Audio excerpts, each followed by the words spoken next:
Ассалаумағалейкум баршаңызға. Қалдарыңыз қалай, құрметті қолөнершілер? Бүгін біз сіздермен осындай әдемі аяқ киім тоқып үйренетін боламыз. Бұл менде 37 размер бауымен. Оған керек бізге әрине табанымыздың жібі болған, мен оны сөгіп алып тастадым. Қазір мына жіппен, мынау жібек жіп, мен 3 маток болған, 1,5 маток кетті. Біріншісіне, мынау екіншісіне қалған 1,5 маток. Маркер керек болады, егер сізде жоқ болса, әшейін кішкентай кусок жіптерде болады. Қайшы керек және крючокты осы жолы мен 1/3 дегенді алдым. Осы алдында бір заказ түсіп 42 размерге. Бұл Қазақстанда 42 размер таппаған соң Қытайға заказ беріп едім. Жібімен бірге заказ беріп едім. Маған крючок және маркерлерін подаркте салып жіберіпті. Бірақ ол жақтағы жіптердің метрінің саны аз екен. Метрлер аз болады екен. Жіп жетпей қалады екен ол жақтағылардікі. Енді бәрі сол Қытайдікі ғой, бірақ білу керек екен да ойға заказ беруді де. Мыналарды алып қоя тұрамын пока. Бізге осы нелер ғана керек. Енді мына ортадағы табанын алып тастаймын. Жібін сөгіп алып тастаймыз өзіміз. Бұда жібі болған, мен алып тастадым.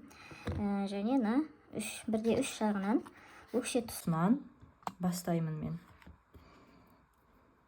Жібіміздің ұшын күйдіргенге сіріңке керек болады. Ұштарын күйдіріп отырамыз.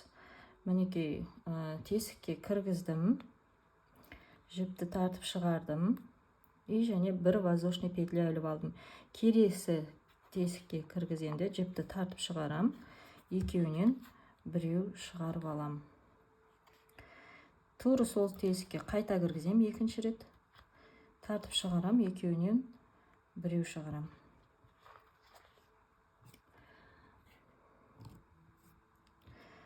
Тағы да каждый тесікке 2 воздушная петля. Без накида петля тоқимыз каждый тесікке. Міне осылай.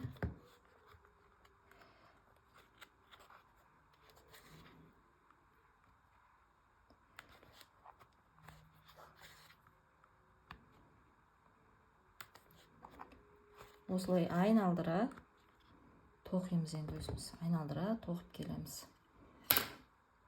Мен тоқып келдім. Соңғы бір тесік қалды.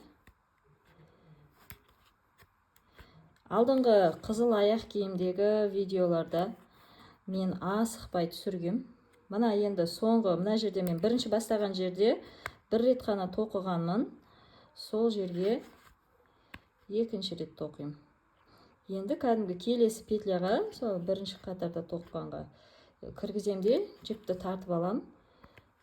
Екеуден біреу шығарам. Ары қарай каждый петляға без накида айналдырып тоқып шығам.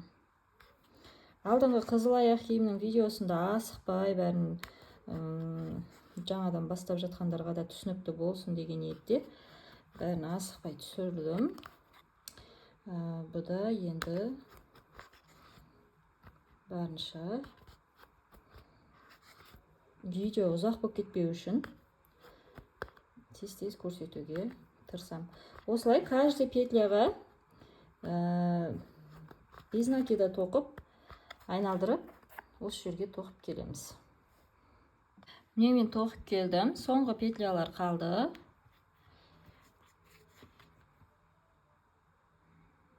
Соңғыларын тоқимын.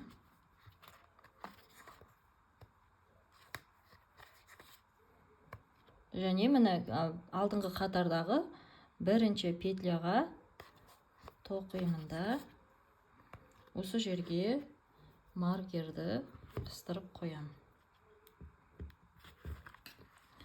Енді осы маркерімізді айналдырып, мынау мен бірінші аяқ киімде ортасын таптым.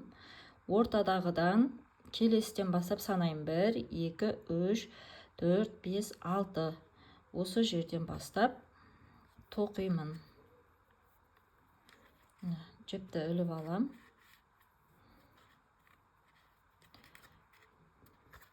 Мінекей. Жіпті шығарған соң бір воздушный петля іліп алдым. Келесі петляға кіргізіп, жіпті тартып шығарып, екеуден біреу шығардым. Одан кейінгісіне астынан кіргіздім. ұзын петля болады сонда бізде. Мінекей. Енді келесісіне үстінен тоқимын. Одан кейінгісіне астынан кіргізем. Одан кейінгісіне үстінен тоқимын. Одан кейінгісіне астынан тоқимын. Осылай екінші жақтан да 6 петля санаймын. Например, қараңыз, мен мына жерде бастадым, 1, 2, 3, 4, 5, 6, мына ортадағы біреуім. Бұдан ары қарай тағы 6 санайым. 1, 2, 3, 4, 5, 6. Значит, мен мына петляға дейін тоқып келем. Қазір бұны мен маркермен қыстырып қояйын. Мінекей, осы петляға дейін біреуін астынан, біреуін үстінен, біреуін астынан, біреуін үстінен қылып тоқып келемін. Міне мен тоқып келдім. Маркерді алып тастаймын да, бұл жерде мен ұзын петлямен аяқтаймын. Міне, осы жерге енді маркер қыстырып қоям қайтадан. Енді мынаны айналдырып әкелемді, екінші қатарын тоқимын. Енді мен 3 петля қалдырамын. Мінекей, 1, 2, 3. Осы жерге күрчекті кіргізем, жіпті тартып шығарам.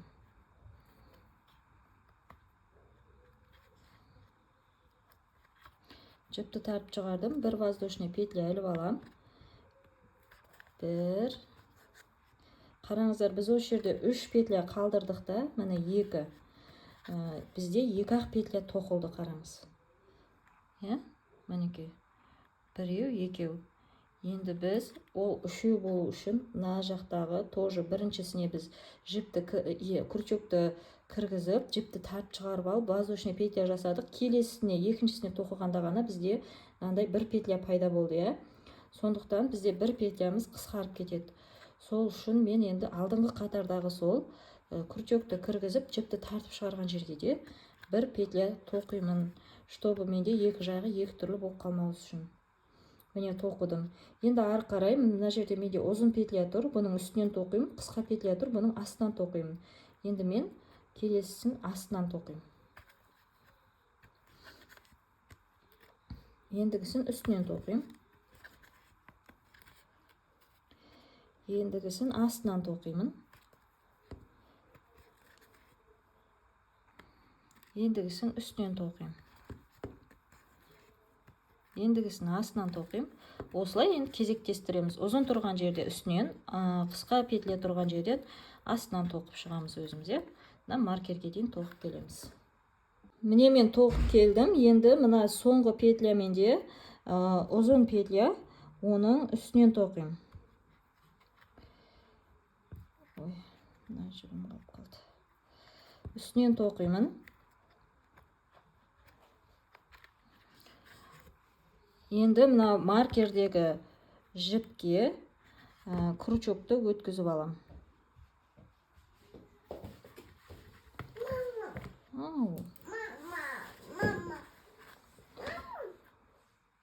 Енді келесі тағы да 3 петля. Мына арғы жағынан біз 3 петля тоқыдық.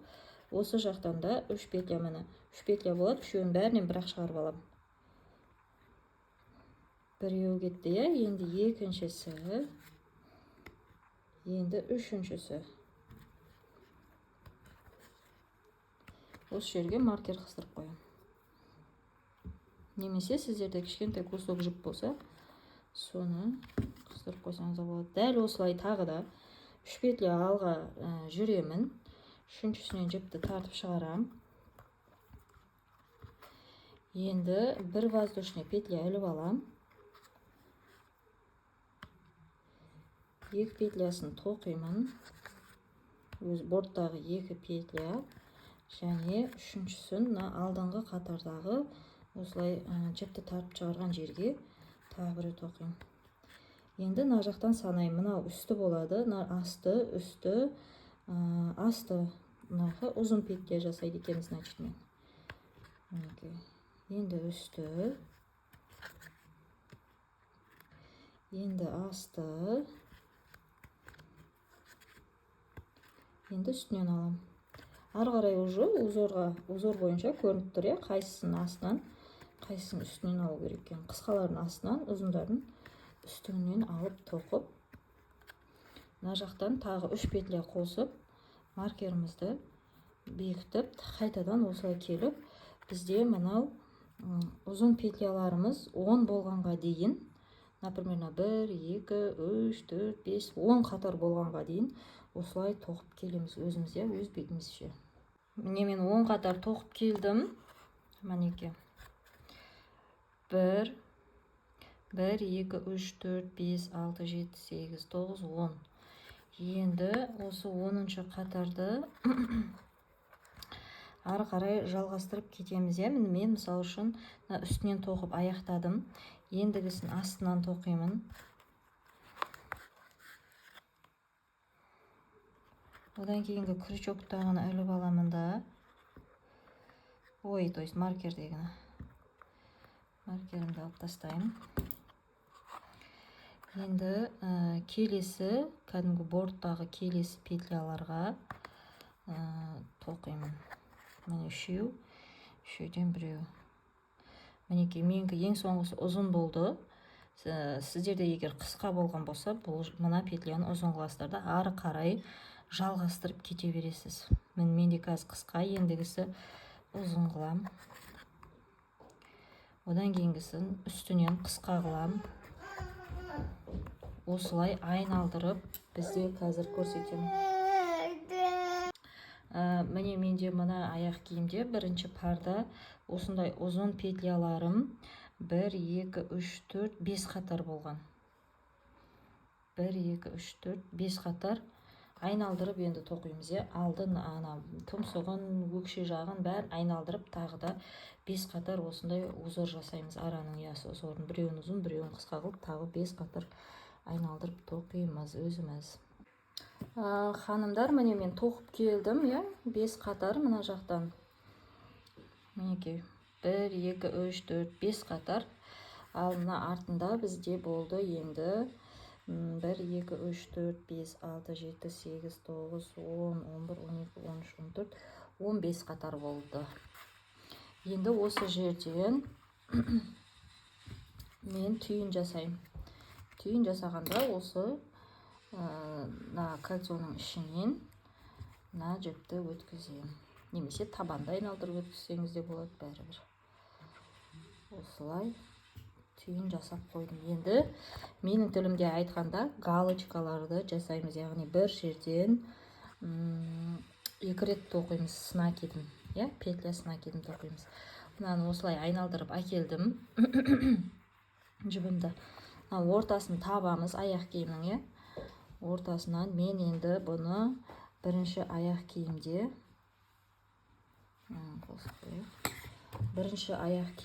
мен бастағанмын. 1, 2, 3, 4, 5 галочкадан бастадым. Мен енді сол 5 галочканы ортасынан примерно осылай аламын да.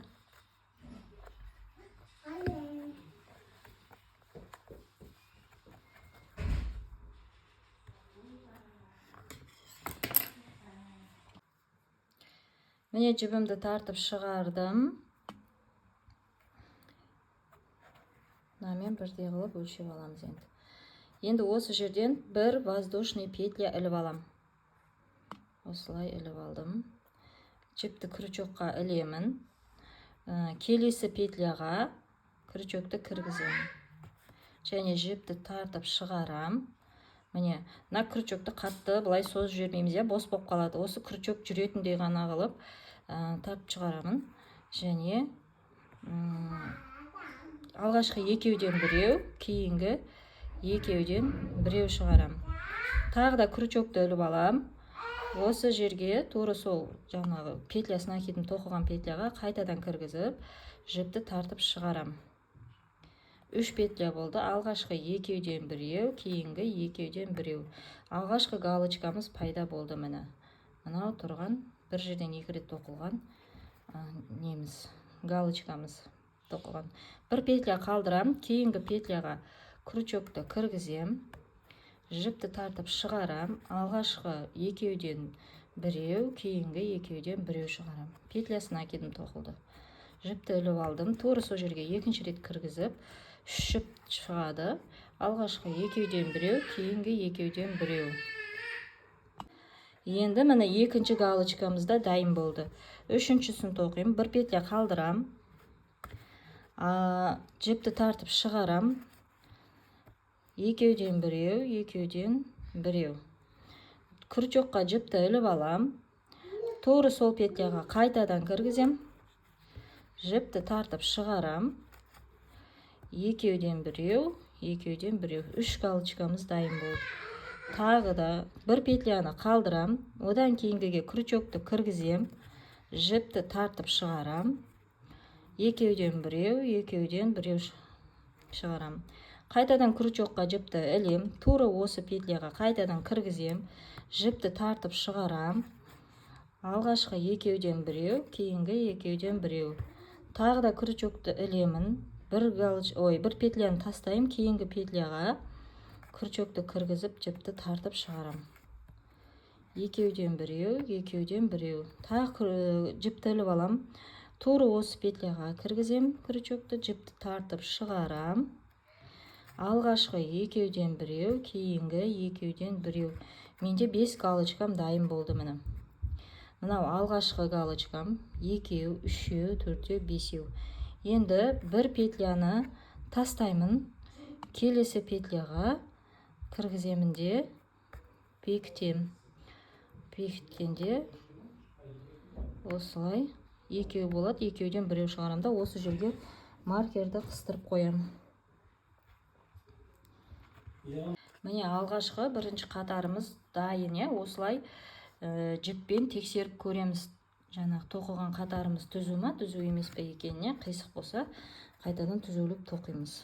Менде түзу, енді екінші қатарды тоқимын. Мына бір петля қалдырам. Міне, мына бір петляны қалдырып, екіншісіне крючокты кіргізем. Мына жібімді тартып шығарам. Енді осы жіпті мынаның бойымен бірдей етіп, мына бірінші қатарымыздың бойымен бірдей етіп, өлшеп аламын, міне. Енді бір петля іліп алам. Крючокқа жіпті ілемін. Мына алғашқы жіпті шығарып, бір воздушный петля жасаған жермен алғашқы жаңа галочкамыздың бірінші петлясының екеуінің ортасына кіргізем. Мінекей. 3 петля болды. Алғашқы екеуден біреу, кейінгі екеуден біреу шығарам. Тағы крючокқа жіпті ілем. Тура сол жерге екінші рет кіргізем де жіпті тартып шығарам. Алғашқы екеуден біреу, кейінгі екеуден біреу. Тағы да крючокқа ілем. Енді тура осы екі галочкалардың ортасына кіргізем. Мына тура міне тесік болып тұрған жерден кіргізіп, жіпті тартып шығарам. Алғашқы екеуден біреу, кейінгі екеуден біреу. Тура сол жерге қайтып кіргізем. Алғашқы екеуден біреу, кейінгі екеуден біреу. Галочкалардың арасына тоқимыз уже.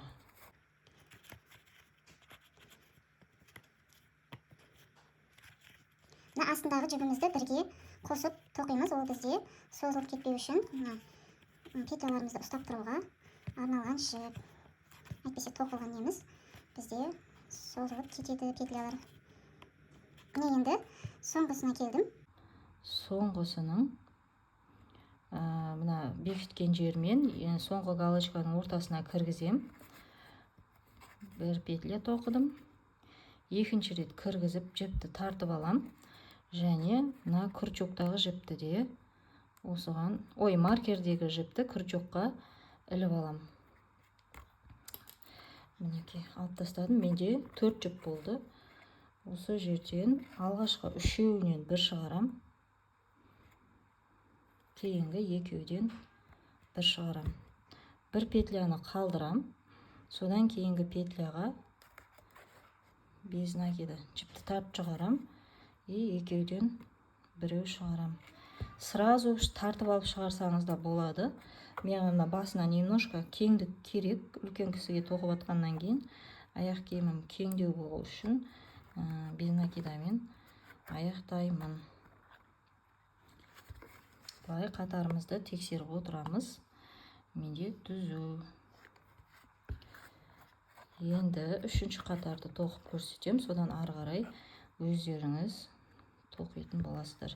Бір петля қалдырып, содан кейінгі петляға кіргіздім.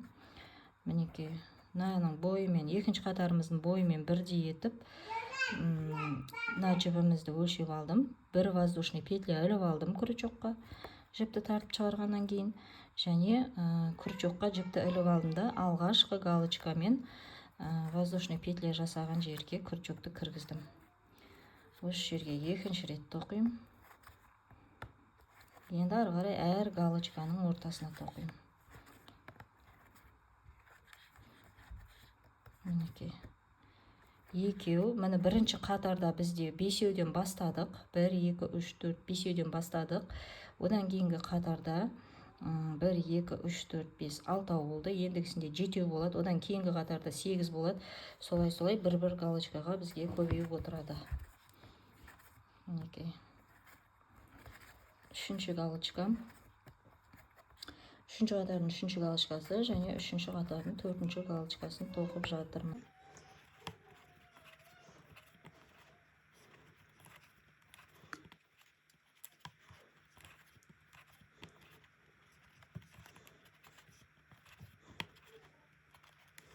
Мінекей, соңғы жетінші галочка қалды. Тура сол бекіткен жермен соңғы галочканың ортасына кіргізіп, бір петлясына кедім тоқимын. Және екіншісін тартып алған соң крючокты, маркердегі жіпті крючокқа іліп алам. Ой, шығып кетті маркерім. Мінекей, іліп алдым. Алғашқы үшеуінен бір-ақ шығарам.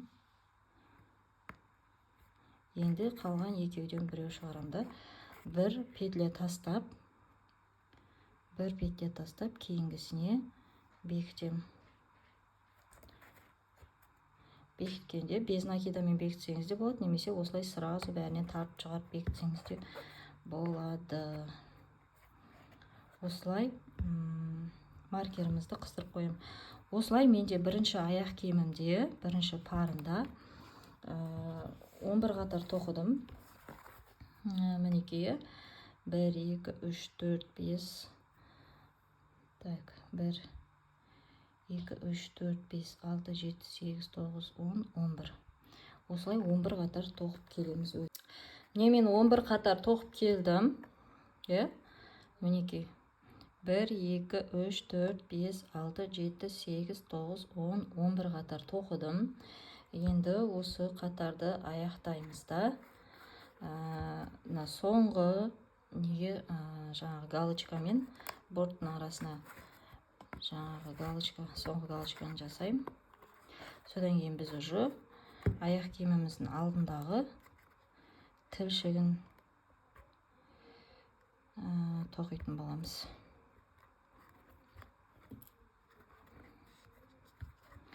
Мінекей, үшеуден біреу шығардым.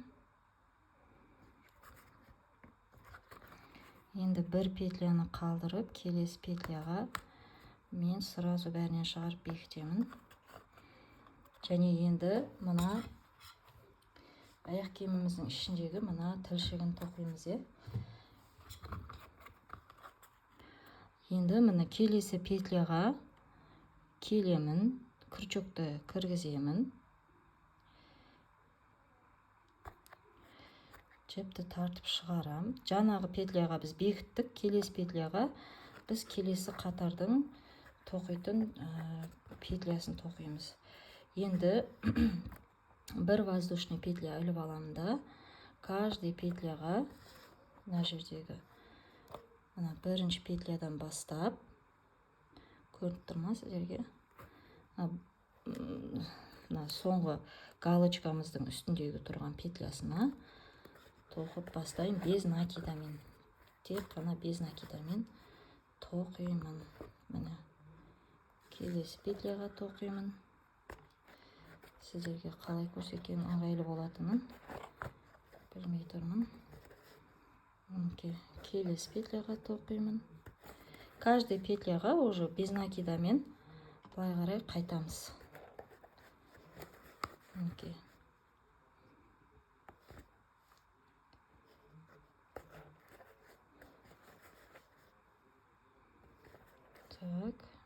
келесі петляға. Осылай каждый петляға без накида тоқып шығамыз.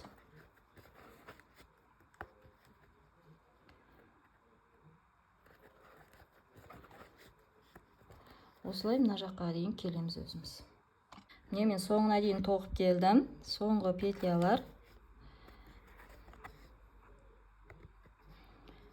Соңғы петляны тоқимын. Енді мен бұны бортқа бекітпеймін. Бекітсем, уже мына бортқа жалғасып, бізде тілшік шықпай қалады. Осы жерде міне соңғы петлядан кейін бір воздушный петля іліп аламын. Табанымды айналдырамын да, аяқ киімімді. Тура осы мына крючоктың түбіндегі петляға міне петля қалдырмай, тура бірінші тесікке петляға кәдімгі без накида тоқимын. Енді былай қарай без накида тоқимын, артқа қарай қайтамын. Тағы да айтамын, бортқа жаңағы жалғамаймыз, бекітпейміз. Соңғы тоқығаннан кейін соңғы петляға бір воздушный петляны іліп аламыз. Міне осылай. Міне шығардық, екеуден біреу. Осылай соңына дейін келеміз. Міне мен соңына келдім. Соңғы петляларды тоқимын.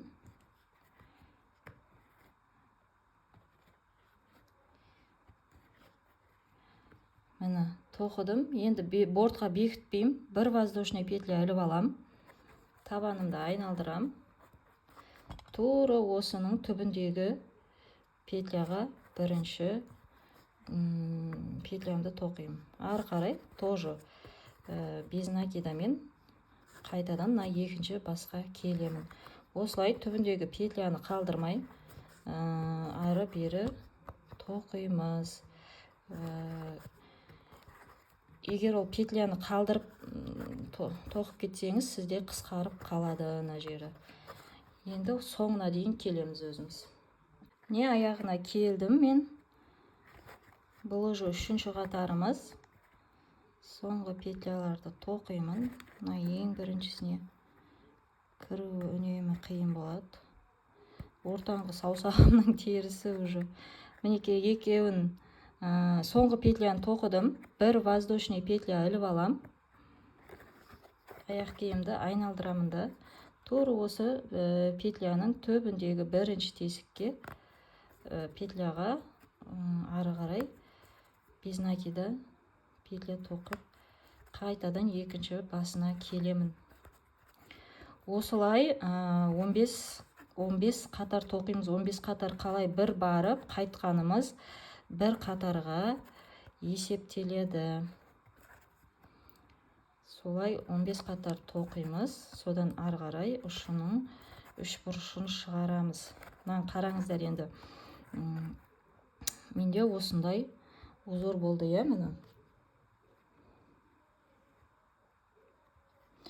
Мына қараңыздар, бірінші қатарды біз былай қайтқанымыз мынау, Енді мынау былай бір барғанымыз, үстіндегісі былай бір қайтқанымыз.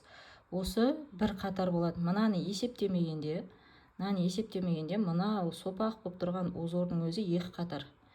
Осының өзін бір қатар деп санаймын. Сонда мынау бір қатар, мынау екі қатар, мынау үш қатар. Осылай 15 қатар тоқимын. Получается менде 30 қатар болады ғой. Былай есептегенде 30 қатар тоқимын. Мынаны біреу қылып есептегенде 30, мынамен 31 болады. Солай өзіміз тоқимыз. Сосын кейін ұшындағы бір ұшын шығаратын боламыз. Өзіміз тоқып келеміз, 15 қатарды.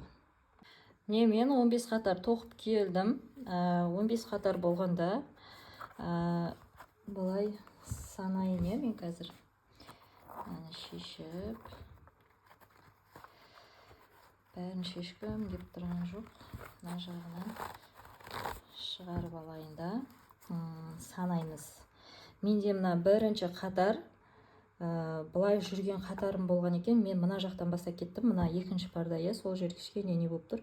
Мысалы үшін мен мына жаққа келіп бекіттім. Жіпті қайтадан бері әкеп, мына жақтан тек без накида тоқып былай аяқтаған екенмін да, ал мен мына екіншісінде сразу бортқа өтіп былай қарай тоқуды бастап кеттім. Сондықтан менде мына жерде екеуі кішкене екі түрлі болып тұр. Міне мына жерде мына кәдімгідей бір қатар сызық болып көрініп тұр, мына жақта ол жоқ.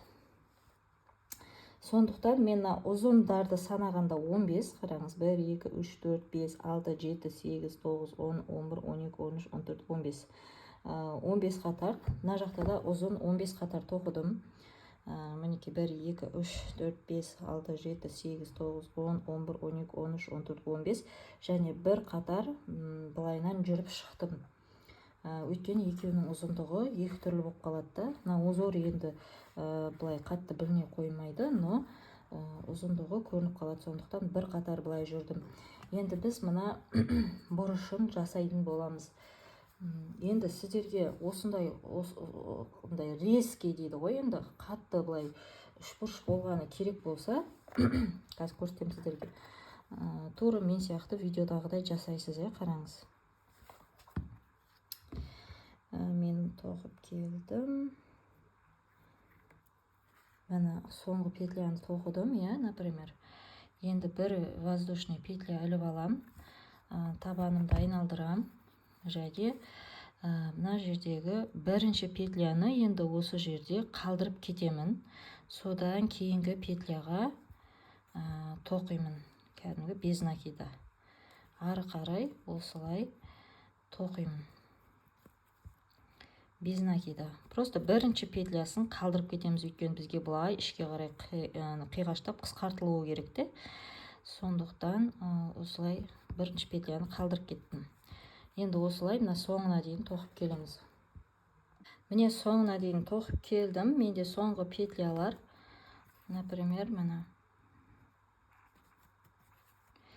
мына жерде екі петля қалды, Мен енді осы мына жерін тастап кетем де, кейінгі соңғы петляға тоқимын без накида. Сонда бұл жақтан да бір петля қысқарды. Тағы да бір воздушный петля іліп алам, айналдырам. Енді сіздерде меніңкіндей резкий, егер мынандай үшбұрыш керек емес дейтін болсаңыз, осы жерді, мына жер резкий болмасын осындай десеңіз, кішкене ғана қиғаштық жетеді десеңіз, осы жерде қайтарда каждый петляға, жаңа мына жақтарын тоқығандай, қысқармайтындай қылып, каждый петляға тоқисыздар, мысал үшін, мынаны қалдырмайсыз, осы жерге де тоқисыз, барлығын тоқисыз. Тек бір жақта ғана қысқартып отырасыздар да, қайтқан кезде қысқартпай отырасыздар.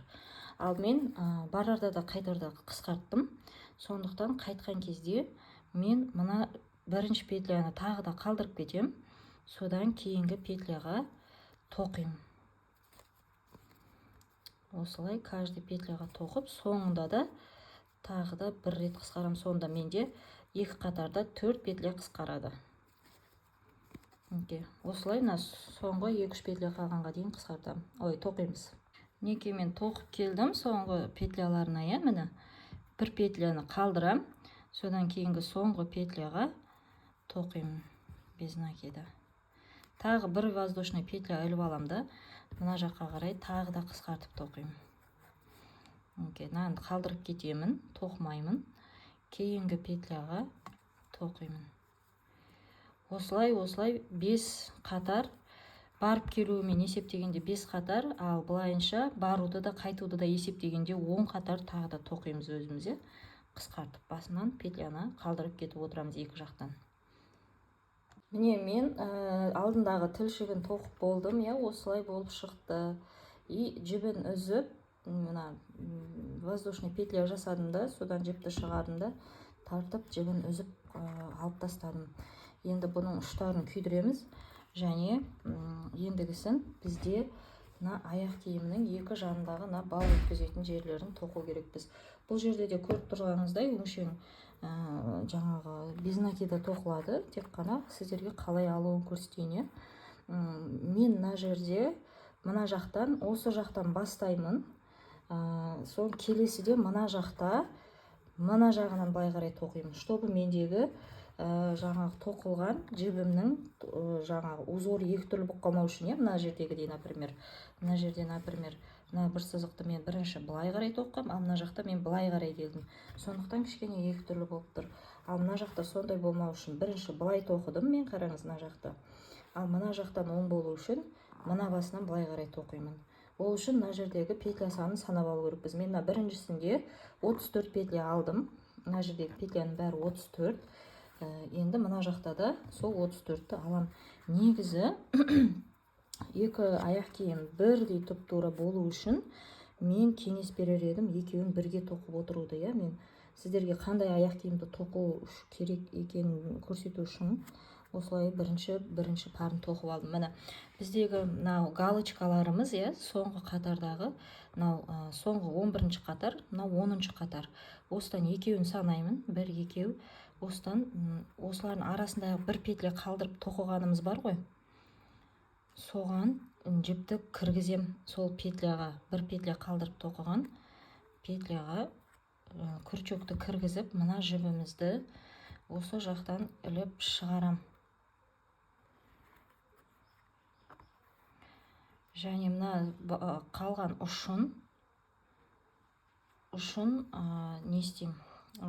Қазір бірге тоқып отыратын болам астынан.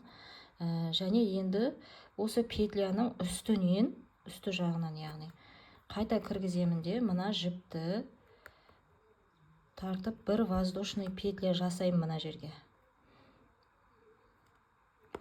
Міне шығардым. Шығып кетті. Мінекей шығардым. Енді осыны мына жерден шығарып алам. Кәдімгі воздушный петля жасадық. Мына жіпті тартып, астындағы жіпті мен тартып қойдым. Енді келесі петляда бізде уже галочка тоқылған, сол бекітілген, то есть бекіткен жерге де тоже кіргіземін. Тоже жіпті тартып шығарам мынаяқтан.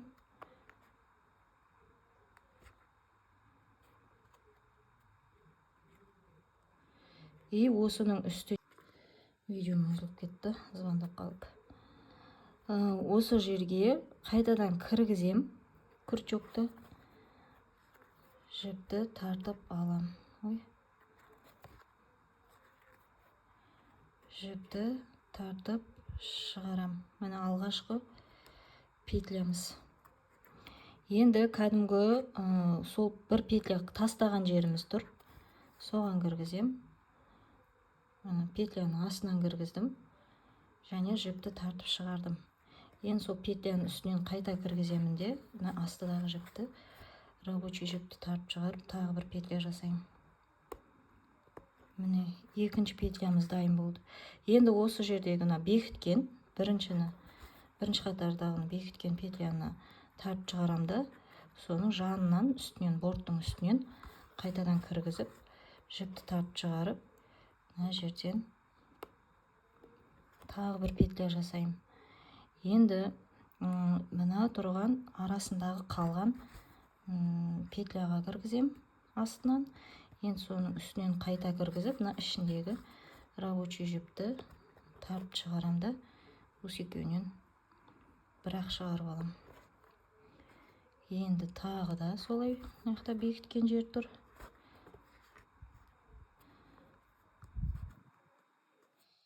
Енді осы жерде кішкене артқа жүріп, мына тесіктен кіріп,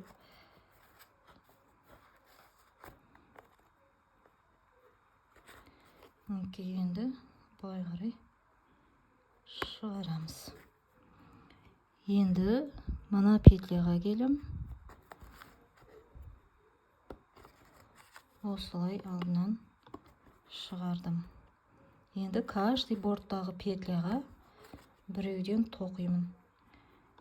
Менде 34 петля болу керек.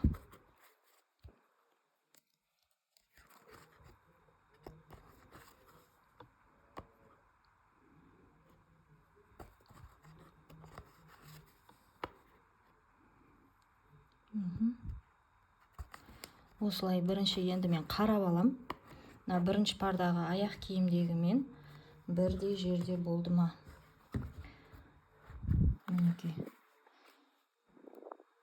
Бірдей, мына екеуінің салыстырғанда екеуі бір жерден басталып тұр міне.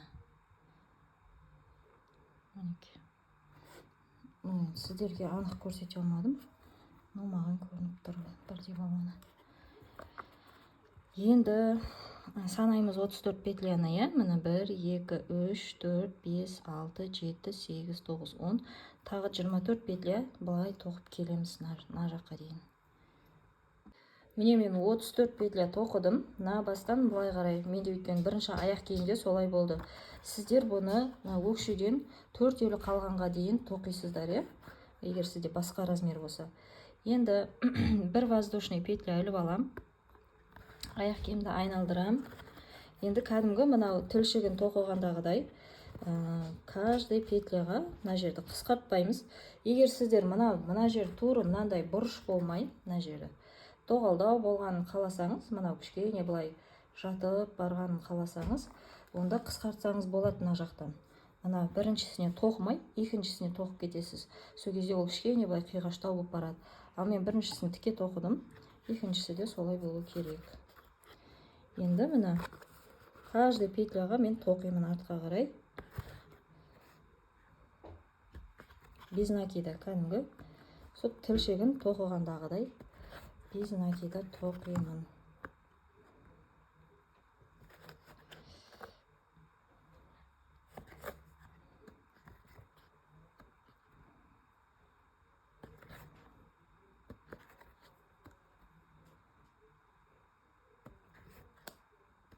Осылай өзіміз соңына дейін тоқып келеміз.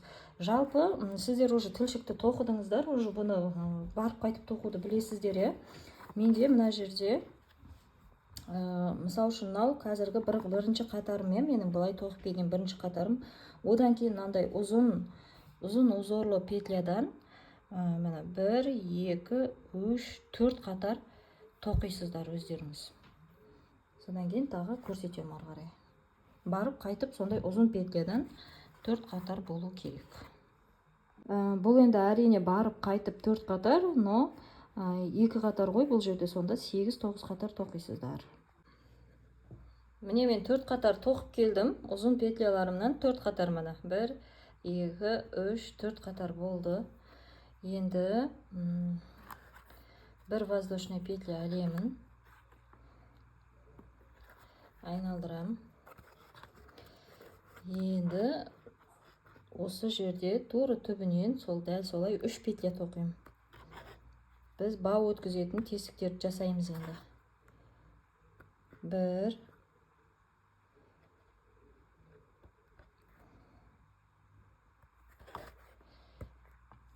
2,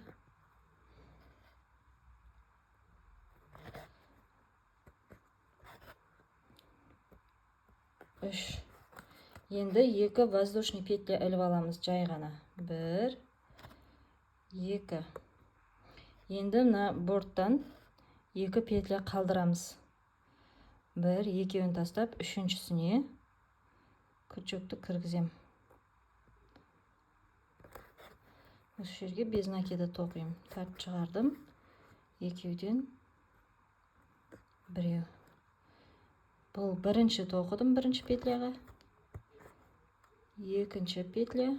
Менде мына жерде арасында бірінші аяқ киімде 3 петлядан тоқығам.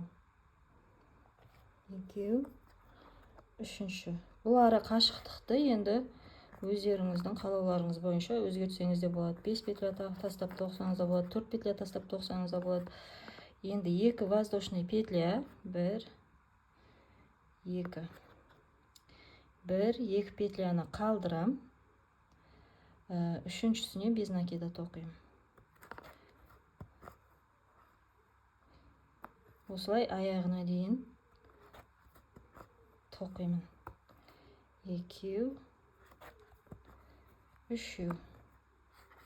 2 воздушный петля. 1, 2-ін тастап, үшіншісіне бекітемді. Бірінші петля ол тоқылған.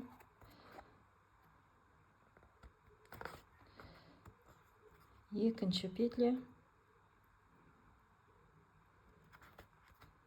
Үшінші петля.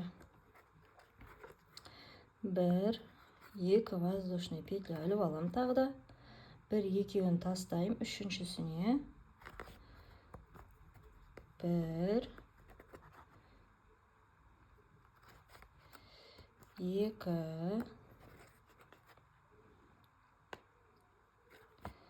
үш, тағы екі воздушный петля, бір, екі петляны қалдырам да, үшіншісіне бекітем, бір,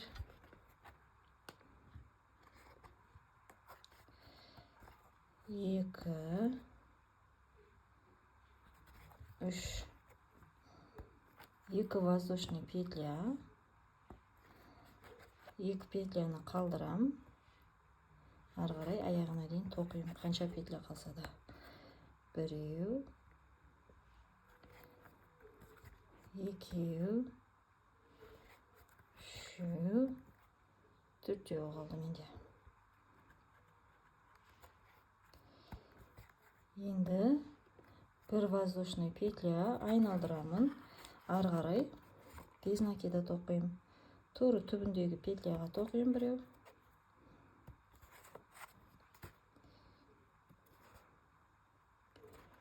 Екеу,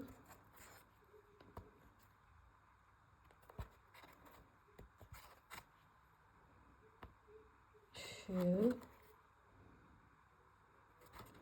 төртеу. Енді екі без воздушный петляға тоже екі петля без накида тоқиым. Ары қарай үшеуін тоқиым. Үш петляға без накида тоқиым.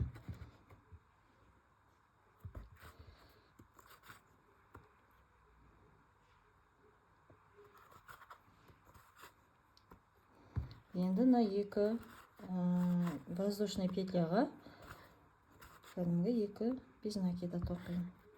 Ары қарай сол ғой, тура сол, просто тесік, жаңағы жасаған тесіктерімізге екеу без накида тоқисыздар.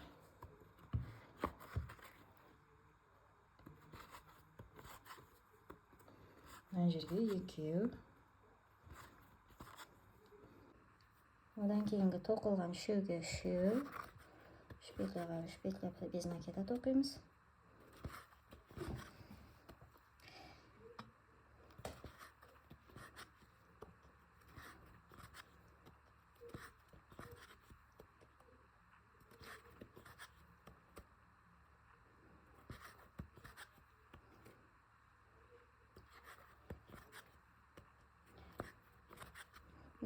Воздушный петляны үшеуден қылып тоқсаңыздар да болады.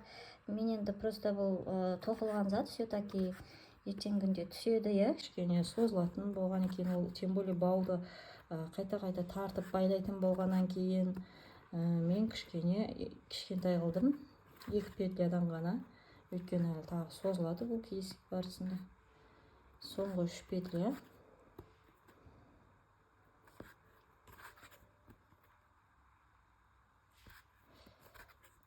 Мінекей. Біздің бау өткізетін тесіктеріміз дайын болды. Менде 1, 2, 3, 4, 5, 6 болды. Енді бір воздушный петля іліп аламда қайтадан соңына дейін, мынаның бәрін соңына дейін тоқып, тағы бір қатар тоқимыз осылай. Осыны соңына ғана дейін ғана жеткіземіз де, жібімізді үзіп екінші жағын тоқимыз. Осылай каждый петляға тоқып бұлай келеміз. Міне мен соңына дейін аяқтап тоқып келдім, соңғы петлялар. Енді бір воздушный петля ілемізде қиып алып тастаймыз. Қиып бұның ұшын күйдіріп тастайсыздар. Енді екінші жағынан да бізде оң болу үшін, бірінші қатарынандай сызығымыз болу үшін мына жағынан бастаймыз. 34 петля теріп аламыз, е. Мынаны былай өлшейміз. Қай жерден түзу болады, сол петлядан бір петля жоғары алам. Например, менде мына жерде осы петляда түзу болып тұр. Бірақ мен одан бір петля алдыңға петлядан аламын, өйткені менде тура осы петляда жаңағы петля тоқылмайды, екі петлядан бір ғана петля шығады бізде. Сондықтан бір петля алдыға алдым. Жібімізді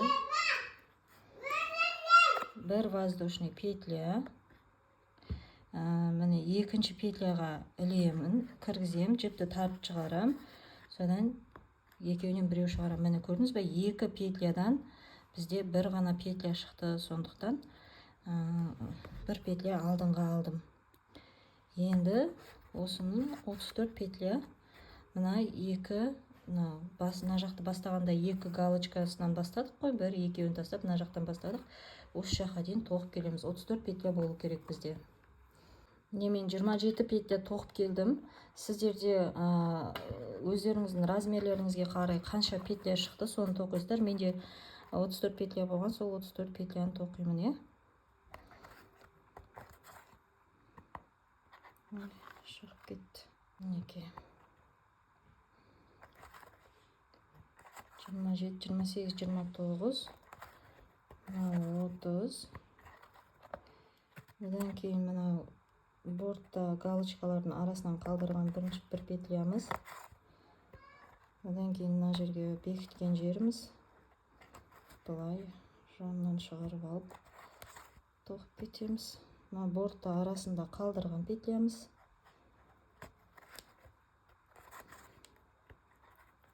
Мына жерде бекіткен жеріміз. Кішкене қиғаштап былай алдына өткізіп шығарып аламыз. Крючокты ечіртті тартып шығарамыз. Екінші менің арасындағы не?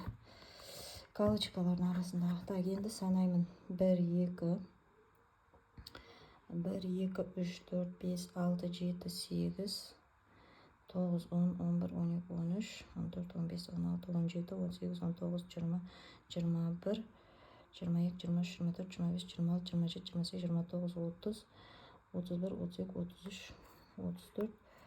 Так, 35-шіге кетіп қапты. Біреуін сөйген.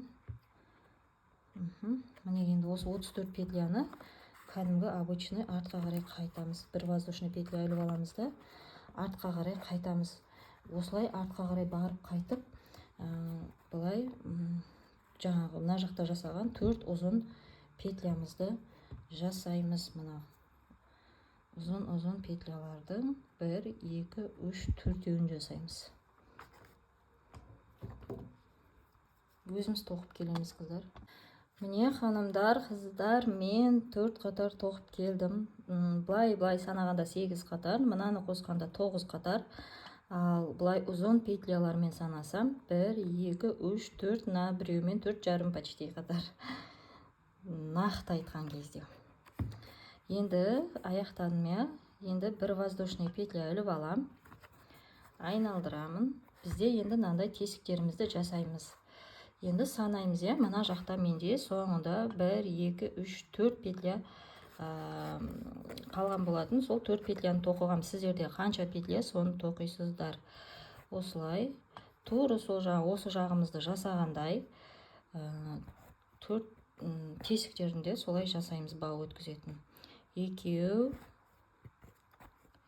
3, 4. Енді 2 воздушный петля. Сіздер одан көп алған болсаңыздар, көп аласыздар. 1, 2, үшіншісіне тоқимын бірінші без накиданы. 1, 2, 3. 2 воздушный петля. 1, 2, үшіншісіне без накида тоқимын біреу. Екіншісін тоқимын. 2, 3.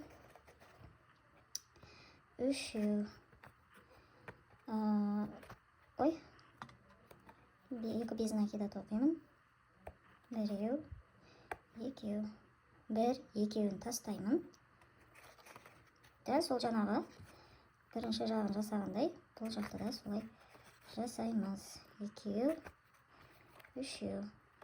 2 воздушный петля. бір екеуін тастаймын. Бір, екі, үш. Екі воздушный петля. Бір, екеу, үшіншісіне без накида тоқимын. Біреу, екеу, үшеу. Екі воздушный петля, екеуін тастаймын. Үш петля тоқимын. Біреу, екеу, үшіншісі міне. Енді бір воздушный петляны ілемді, былай қарай каждый петляға соңына дейін тоқимын. Жаңағы екі воздушный петля тұрған жерге екеу без накида тоқимын. Біреу, екеу,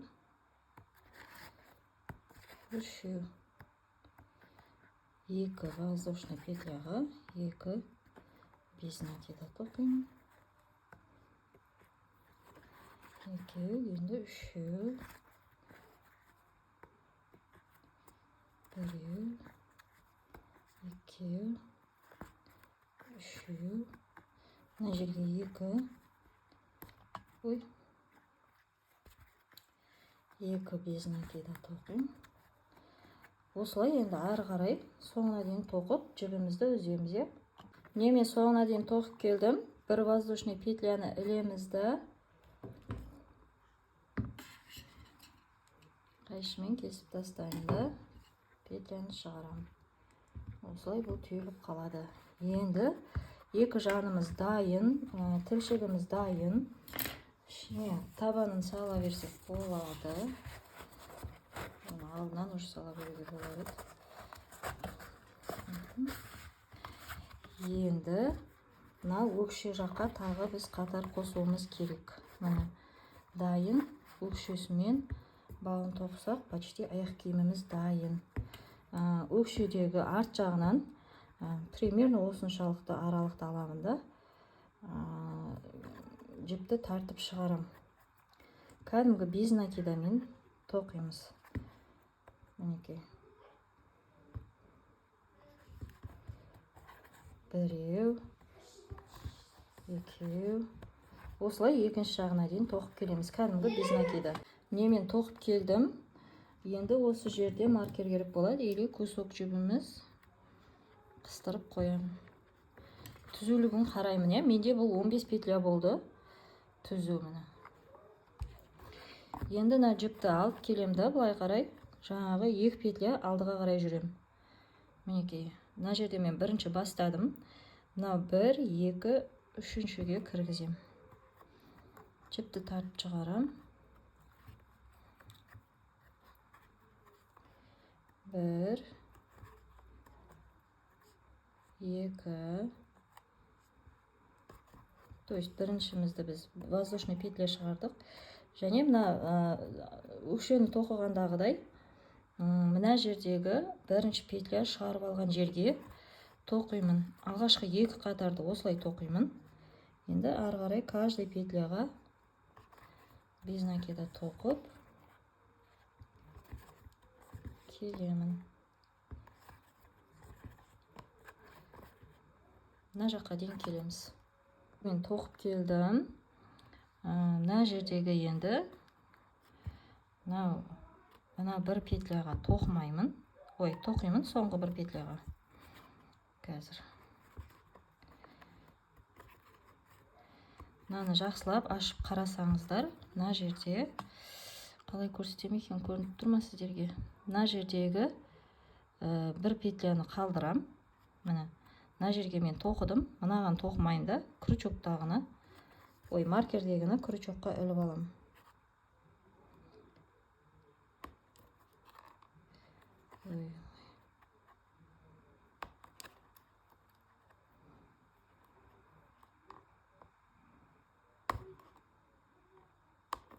Мінекей крючокқа ілдім. Енді мына борттағы 3 петляға тоқимын. Мінекей. 1, 2, 3. Енді осы жерге маркерімізді қыстырып қоямыз. Менде 3 қатар қосылды уже. Неге қарасаңыздар, 3 қатар көрініп тұр уже, қосылғаны. Міне 1, 2, 3. Енді мына жібімізді айналдырып әкеп, мына жіптеріміздің бәрін жасыру үшін мына жаққа алып келеміз. Мына жердің бәрін өлшейміз. Мынаның бойын өлшейміз, мына жақты өлшейміз. Мына жерді өлшеймін. Осылай алып келемін де. Ал қызым келіп қалды. Міне осы жердегі мына петля тартып алып шығарғанбыз, осы жерге кіргізем.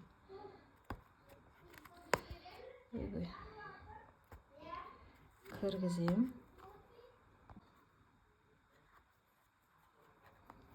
Осы жерден жіпті тартып шығарам. Және осыны енді айналдырып тоқимыз. Бір воздушный петля. Каждый қатарға без накидамен тоқып шығам.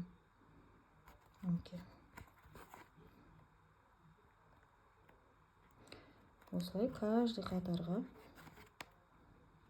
айналдырып жіптерімізді бәрін жасыру үшін тоқып шығамыз.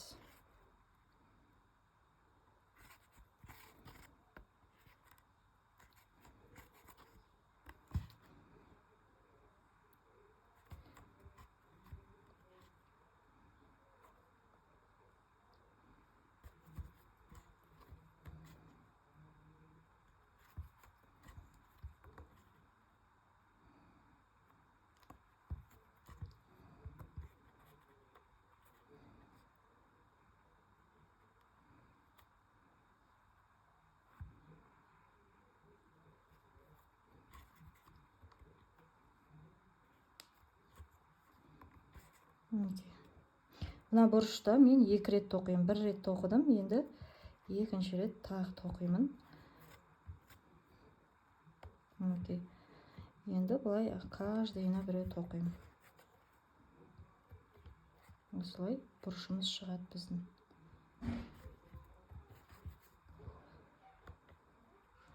Осылай енді мына бұрышта да осы бұрыштағы петляға 2 тоқисыздар. И мына жақты қазір тағы көрсетемін. Осы жаққа дейін тоқып келеміз.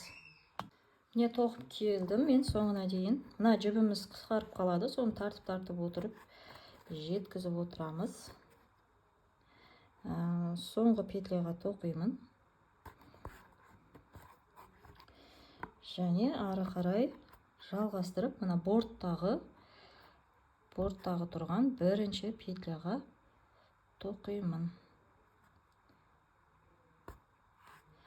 Мына жіпті бірге қосып тоқып отырамыз.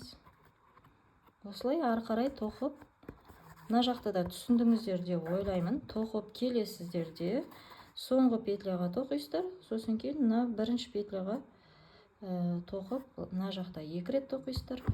Мына жердегі бұрышқа 2 рет тоқып, мына жаққа келіп бекітеміз. Қыздар, мына жерде тағы да көрсетейін дегенім, алдыңғы қатардағыдай мына жерді тоқымаймыз. Бұл жерден біз бір жіпті тартып шығарып, воздушный петля жасағанбыз. Содан сол қатардағы 1-ші петляға тоқимыз. 2-ші жағынан да дәл соны жасаймыз. Или қазір мына жаққа дейін тоқып келейік, тағы көрсетемін. Міне мына жағын тоқып келдім. Мына жерде сіздерге көрінсе егер. Так, көрсете алам ба? Мына жерде бір петляны тоқыған жоқпын міне. Енді крючоктағы маркердегіні, то есть крючок деп берем. Крючокқа өткізіп алдым. Және борттағы ары қарай каждый петляға бір петля без накида дейді ғой. Тоқып тоқуымызды жалғастырамыз аяқ киімімізді. Мына жерде кәдімгідей қысқарғаны көрініп тұр, кәдімгідей ішке қарай бүгіліп, аяғымызда ұсталынып тұру керек қой. Түп түзу болса да аяғымызда тұрмай қалады. міне каждый петляға ары қарай тоқи беремін.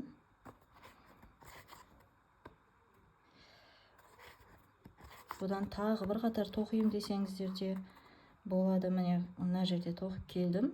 Мына жердегіге де тоқимын. Және мынау мынаның аты қалай дейді? Осы жақтағы алғашқы петлядан тоқып ары қарай жалғастырамын. Каждый петляға тоқимын. Каждый қатарға, то есть. Окей.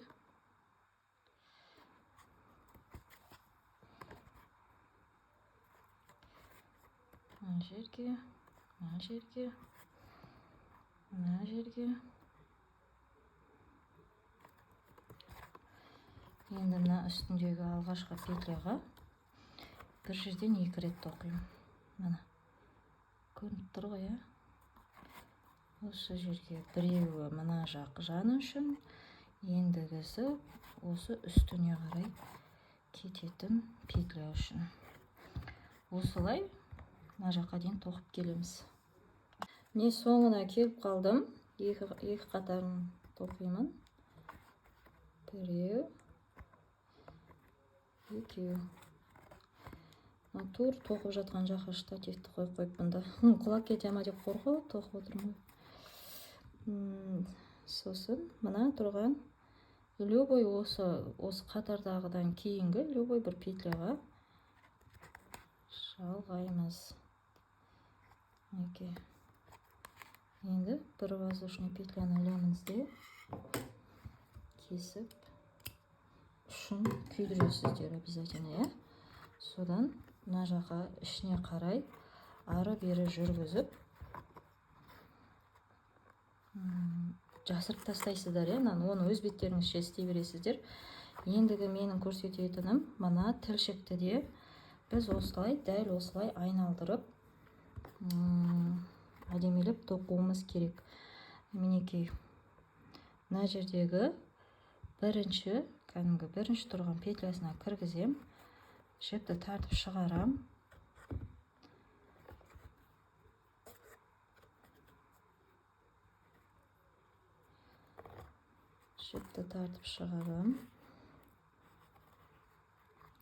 Каждый қатарға тура осылай жаңағыдай тоқығанымыздай. Камерамен маған ыңғайсыз, бір ойланып тұрамын. Мына жақта қолым штативке тиіп кетпесе екен деп бір ойланып тұрамын. Мына жақта камераға көрініп тұр ма екен деп бір нені камерадан қарап тұрып тоқи алмаймын да. Өзімнің көзім істеп жатқан жұмыста. Сондықтан кейбір жағдайларға мән бермей, кешіріммен қарап қоясыздар деген үміттемін. Осылай каждыйына осылай тоқып келеміз. Мына бұрыштарда 2 реттен тоқимыз, және мына жаққа дейін келіп, жаңағыдай аяқтап петлямызды қиып жасырып тастаймыз өзіміз, иә? Міне аяқ киімімізді тілшігінде айналып тоқып бітірдім. Кестім жіпті, иә, бір воздушный петля не істеп, воздушный петля жасап, жіпті кесіп, содан шығарып тастадым.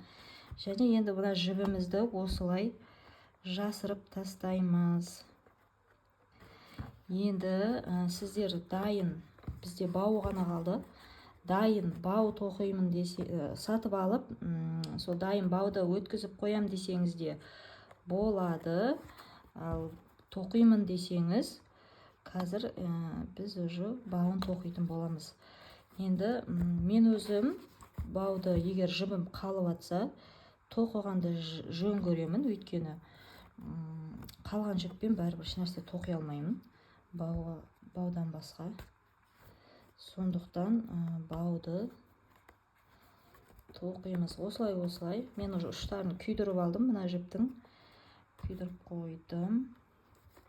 Негізінде осылай өткізіп болып, күйдіріп сразу жабыстырып тастаса, осы тілшікке іш жағынан жабыстырып тастаса, сол негізінде жақсырақ ұстап тұрады. Мен енді тек күйдіріп қойдым. Сөйтіп кетпейді. Мінекей болды. Тілшігіміз де дайын. Бау өткізетін жеріміз де дайын. Аяқ киіміміз почти дайын болып қалды. Арқасында бәрін, өкшесінің бәрін көтеріп алдық. Енді бау тоқимыз. Ал енді бауды тоқу үшін мен қалған жіптің бәрін шығарамын. Өйткені бұған кәдімгідей жіп керек. Енді сіздерде егер екі жіп болып тұрса, солай екі жіптің ұшын байлап, бір-біріне жалғап, керек ұзындығыңызды тоқығанға дейін солай тоқып алсаңыз да болады. Міне мен екі ұшын тауып алдым жібімнің. Енді осының ортасын табамын. Маған кәдімгідей 1 метрден аса 115 сантиметр ұзындықтағы бау керек. Өйткені бірінші аяқ киімге солай жасадым бауды. Енді міне осылай екі ұшын, егер сізде екі жіп болса, осылай ұшын байлап алсаңыз да болады. Мейлі байлап көрсете салайын. Байлайсыз. Осылай петля жасап аламын.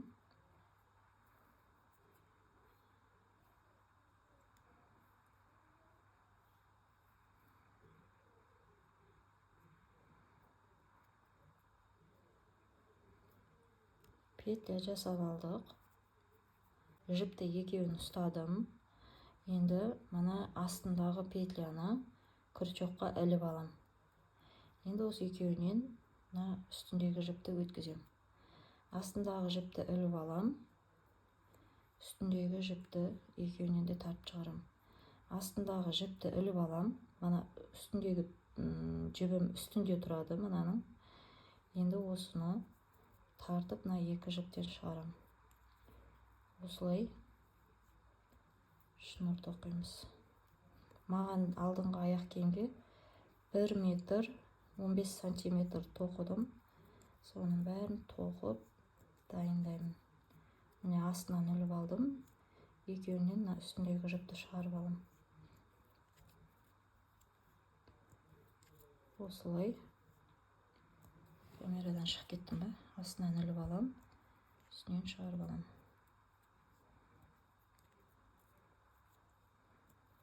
Осылай қалған жіпті де шнур жасап жібереміз. Егер сіз дайынын салғыңыз келсе, дайын бауларды салсаңыз да болады. Осылай өзімізге керек ұзындықты тоқып аламыз. Не қыздар, мен өзіме керекті ұзындықты тоқып алдым. Және мына жерде жібім жетпеген соң жалғадым. Екі жерде де жалғадым. Ол жерді қазір күйдірем. Мен мына жерде болдым. Міне соңғы петля. Енді осы жерден осы екі петляны да, екі жіпті де, то есть өткізіп түйемін. Және осыны мына жіптердің арасына өткізіп жасырам. Негіз бір-біреуден жасырып шыққан жақсы. Жеңілірек. Осылай жасырып біраз жерге дейін жүреміз. Содан кейін қиып, оны жаңағы немен, спичкамен күйдіріп, мынаяққа жабыстырып жібереміз. Мына жерде де мен аны жасырып біраз жүрем. Бір рет, мына жақтан бір рет.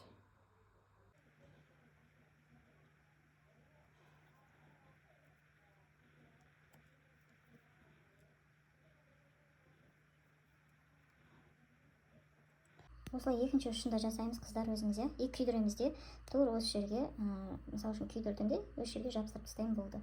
Ханымдар, аяқ киіміміз дайын болды. Мен шнурын тоқып, өткізіп, байлап, сіздерге дайын күйінде көрсетіп жатырмын. Осы әдемі, осындай керемет аяқ киім шықты.